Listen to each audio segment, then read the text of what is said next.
ডাবগ্রাম ফুলবাড়ির একাধিক জায়গায় জলমগ্ন অবস্থা, সেই এলাকার পরিদর্শনে গেছেন যে শিলিগুড়ির ডাবগ্রাম ফুলবাড়ির বিধায়িকা শিখা চ্যাটার্জি, এবং তার কাছ থেকে শুনবো তিনি আজ ভিজিট কি কোথায় কোথায় করছেন এবং পুরো বিষয়টি কিভাবে দেখছেন।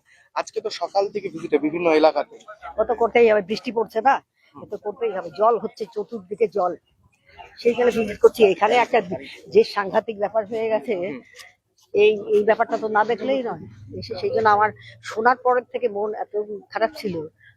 এসে যা দেখলাম, এই পরিবারটা খুব দরিদ্র পরিবার।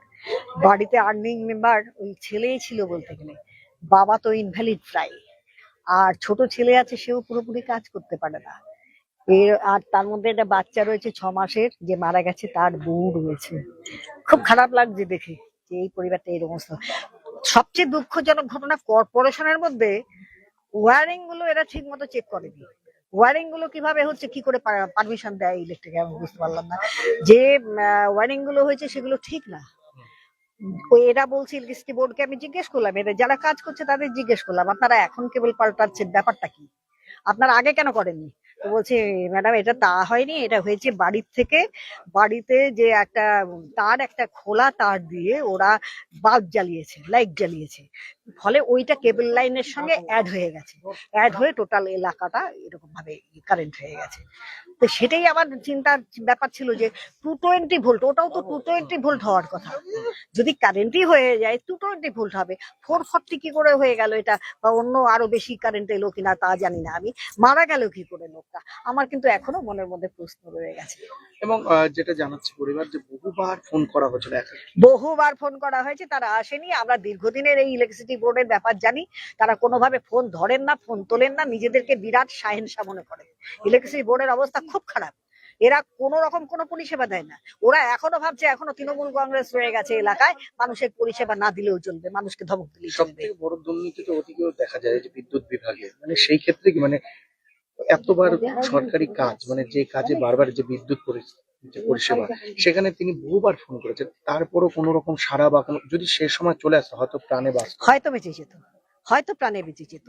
তো এটা তো মানে হচ্ছেই বিদ্যুৎ বিভাগের দুর্নীতি। শুধু এখন, এরপরে দেখুন না বেরোতে থাকবে বিদ্যুৎ বিভাগের দুর্নীতি। কম দুর্নীতি নাকি?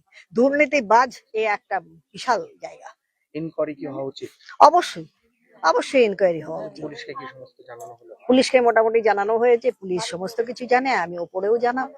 এই যে মানে এখন তার কেন পাল্টাচ্ছে, মানে এটা নিয়ে কোনো না, এরা, আমি জিজ্ঞেস করলাম, আপনি আগে পাল্টাননি, এখন কেন পাল্টাচ্ছেন? তো বলছে, না আমরা এক একটা এরিয়া, এই পাড়াটাকে আলাদা করে দিচ্ছি।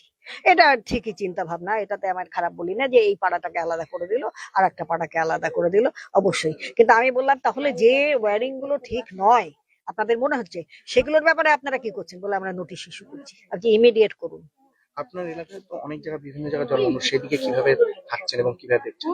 অবশ্যই জলমগ্ন তো জানেন, আপনারা তো জানেন যে কোনো কাজ হয়নি, কোনো কিছু হয়নি। মানুষ আজকে থেকে না, দীর্ঘদিন থেকে জলে ভুগছে, গলা অব্দি জল, কোথাও কোমর অব্দি জল। আপনারা কর্পোরেশনেও দেখেছেন যে অশোকনগরে প্রচুর জল হয়, সমস্ত এলাকা দেখেছেন, কোনো উপায় নেই। এখন নতুন সরকার এসেছে, আমরা অবশ্যই আগামীতে কাজ করছি, আমাদের সরকার কাজ করবে। ডাবগ্রাম ফুলবাড়ি এলাকার নরেশ মোড়ে আজ ভিজিটে গেলেন পর্যটন দপ্তরের মন্ত্রী শঙ্কর ঘোষ, এবং তিনি আশ্বাস দিলেন সেই এলাকায় যে এনবিডির যে সে আছে ফান্ডে থেকে ওই রাস্তা তিনি করে দেবেন।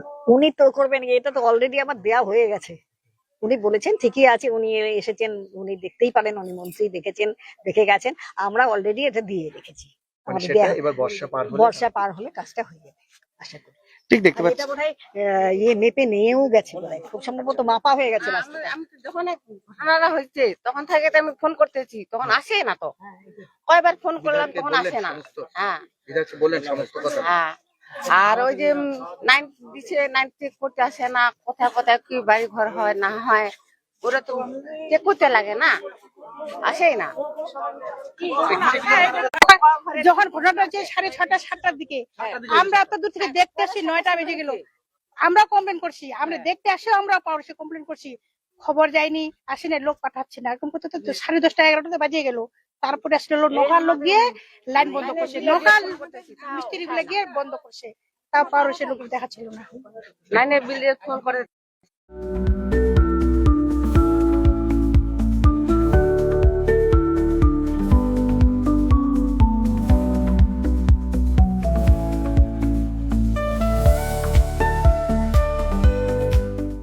এই মুহূর্তে জানিয়ে রাখি শিলিগুড়ির ডাম্পিং গ্রাউন্ড এলাকায় পরিদর্শনে শিলিগুড়ির যে এলাকা, যে ডাম্পিং গ্রাউন্ড এলাকা, সেই এলাকায় জল জমে নাজেহাল অবস্থা, এবং সেই অবস্থাতেই কিন্তু আজ তিনি পরিদর্শনে আসেন ডাবগ্রাম ফুলবাড়ির বিধায়ক শিখা চ্যাটার্জি। তিনি এই মুহূর্তে কিন্তু আসেন এবং পুরো কথাবার্তা বলছেন। এই যে ডাম্পিং গ্রাউন্ড এলাকার যে পরিদর্শনে তিনি এই মুহূর্তে এসেছেন, পুরো বিষয়টি খতিয়ে দেখছেন যে ডাম্পিং গ্রাউন্ড এলাকা যে নাজেহাল অবস্থা, যে ড্রেন, তারপর রাস্তা, সমস্তটাই তিনি কিন্তু খতিয়ে দেখছেন রীতিমতো। এই যে ডাবগ্রাম ফুলবাড়ি এলাকায় বিগত বহুদিন থেকেই এই যে ডাম্পিং গ্রাউন্ড এলাকায় নাজেহাল অবস্থা, সেই এলাকাতেই এই মুহূর্তে কিন্তু শিখা চ্যাটার্জি তিনি এই মুহূর্তে এসে পৌঁছেছেন।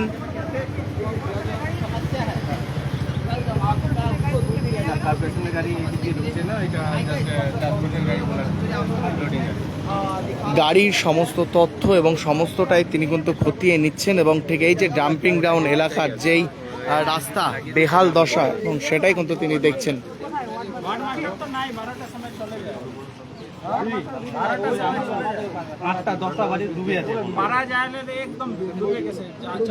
জল বাড়ানো জায়গা নেই।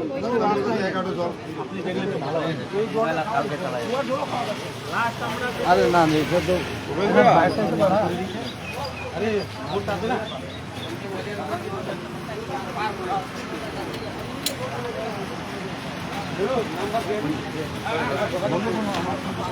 এই মুহূর্তে যে ছবি আপনারা দেখতে পাচ্ছেন, যে শিলিগুড়ির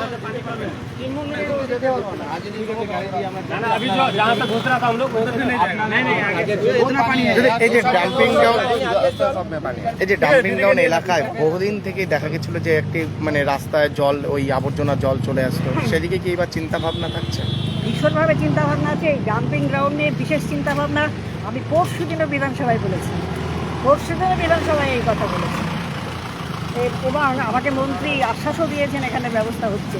দিদি, এখানে পুরা এলাকাতে জল লেগে আছে, ওটা কিভাবে নিকাশি করা হবে, কিভাবে কোনো কাজ? দেখুন, এখানে যেটা হচ্ছে মানে এটা কর্পোরেশনকে বলে, মেয়র থাকলে এই জিনিস তো কোনোদিন হবে না। সরকারি এখন অ্যাডমিনিস্ট্রেশন বসেছে, সরকারি অ্যাডমিনিস্ট্রেশনের মাধ্যমে আমরা এখানে ড্রেন কেটে এখানে টেম্পোরারি একটা হিউজ পাইপ দিয়ে এই জলটা ড্রেনে পাস করিয়ে দেওয়া, এটা আস্তে আস্তে নদীতে মানে এখন তাহলে কি এই যে জল জমা যে হচ্ছে এলাকাতে, এলাকায় যে জল জমায় ওটা কমে যাবে। এত মানুষ যে মানে খুব অসুবিধার মধ্যে আছে। তার মানে কাউন্সিলর বা এরকম বিগত দিনে তারা কোনো কাজই করেনি? তাহলে কোনো কাজই তো করেনি। দেখছেন না রাস্তাঘাটের কোন জায়গাটা ভালো আছে বলুন তো? আর ডাবগ্রাম ফুলবাড়ি শুধু নয়, ওয়েস্ট বেঙ্গলের এমন কোনো জায়গা আছে যেখানটায় ভালো আছে? কোনো জায়গা নেই, কোনো দপ্তর ভালো নেই, কোনো কিছু ভালো নেই ওয়েস্ট বেঙ্গলে। এখন কি এই যে জল নিকাশির জন্য কাজ শুরু হয়েছে দিদি? আর হ্যাঁ, এই যে চলছে, আপনারা দেখে নিন। প্রাক্তন কাউন্সিলরের কোনো সময় আপনার সাথে দেখা বা কোনো সময় কথা তারা আসছিল? প্রাক্তন কাউন্সিলর বাবা, তারা সব হিরোইন, তারা কেন আসবে আমার কাছে? তারা তো, তাদের বিশাল ব্যাপার। তারা মমতা ব্যানার্জি মানে ভগবান ছিল তাদের মাথার উপরে, তাদের কাউকে লাগে না, তারা এবার তাহলে নতুন রূপে দেখবে? অবশ্যই এই সরকার মানুষের সরকার, ভারতীয় জনতা পার্টি, শ্যামাপ্রসাদ মুখার্জির আদর্শের সরকার, যা নরেন্দ্র মোদীজি এবং শুভেন্দু অধিকারী একত্রে কাজ করছে। মানে কি কি বিশেষ দেখা গেল, মানে নজরে কি কি আসলো যেটা ডাম্পিং গ্রাউন্ডের এখন ঘুরে? ডাম্পিং গ্রাউন্ডের এখানে আপাতত এটা কেটে জলটা বাঁচানো হচ্ছে, মানুষজনকে বাঁচানো হচ্ছে। এখানে একটা হেভি নিউ পাইপ দেওয়া হচ্ছে, নিউ পাইপ দিয়ে এই জলটাকে নদীতে ফেলা হচ্ছে, যেখানে শুধু আমি বিধায়ক হিসেবে নয়, ভারতীয় জনতা পার্টির সমস্ত কর্মীরা, মণ্ডল প্রেসিডেন্ট থেকে আরম্ভ করে প্রত্যেকের বিশাল মানে অবদান রয়েছে। এরা সারা দিন রাত থেকে এক করে সমস্ত জায়গায়, মানে তাহলে একটি টিম গঠন হচ্ছে যে ডাবগ্রাম ফুলবাড়িতে যে সমস্ত দিকে নজর থাকবে। একদম দিদি, ঠিক এই মুহূর্তে দেখতে পাচ্ছেন বিধায়িকা শিখা চ্যাটার্জি, তিনি এই এলাকাতে পরিদর্শনে এসেছেন এবং তিনি বললেন সমস্তটাই খতিয়ে দেখা হবে, সমস্তটাই নজরদারিভাবে তৈরি করা হবে। এই যে এলাকায় বিগত বহুদিন ধরেই ডাম্পিং গ্রাউন্ড এলাকাতে যে জলমগ্ন অবস্থায় হয়ে পড়ে থাকতো, সেটাকেই খতিয়ে দেখা হবে। এবং ঠিক এই মুহূর্তে সরাসরি লাইভ আপডেট আপনাদের সামনে তুলে ধরছে। এই মুহূর্তে যে ছবি আপডেট আপনারা দেখতে পাচ্ছেন, না ও দেখতে গিয়া अभी बोला ঠিক এই মুহূর্তে সমস্তটাই কিন্তু তিনি দেখছেন এবং এই যে ডাম্পিং গ্রাউন্ড এলাকায় যে বিগত বহুদিন থেকেই নাজেহাল অবস্থা সেদিকেই নজর থাকছে বা ডাবগ্রাম ফুলবাড়ি বিধায়িকা শিখা চ্যাটার্জির, এবং তিনি বললেন আমি এই সমস্ত বিষয় বিধানসভায় জানিয়েছি এবং সমস্তটাই খতিয়ে দেখা হবে, এবং ঠিক এই মুহূর্তে সরাসরি লাইভ আপডেট আপনাদের সামনে তুলে ধরছি। बालों की समस्या, त्वचा की परेशानी, सांस या जोड़ों से जुड़ी तकलीफ, समाधान है doctor Batraj homeopathy clinic Siliguri. यहाँ अनुभवी और योग्य डॉक्टर होम्योपैथी, डर्मेटोलॉजी और आधुनिक डायग्नोस्टिक तकनीकों की मदद से आपकी समस्या की सही पहचान और देखभाल करते हैं। प्राकृतिक उपचार, आधुनिक AI तकनीक और आपकी जरूरत के अनुसार व्यक्तिगत ट्रीटमेंट प्लान के साथ पाएं बेहतर परिणाम बिना सर्जरी। सुरक्षित और भरोसेमंद देखभाल के लिए आज ही आए doctor Batraj homeopathy clinic, Basant Vihar complex, Don Bosco road, Siliguri. Contact 7045000666। Luxentra designed my modular kitchen. And my walk-in wardrobe. Meet our designer today at Luxentra Siliguri.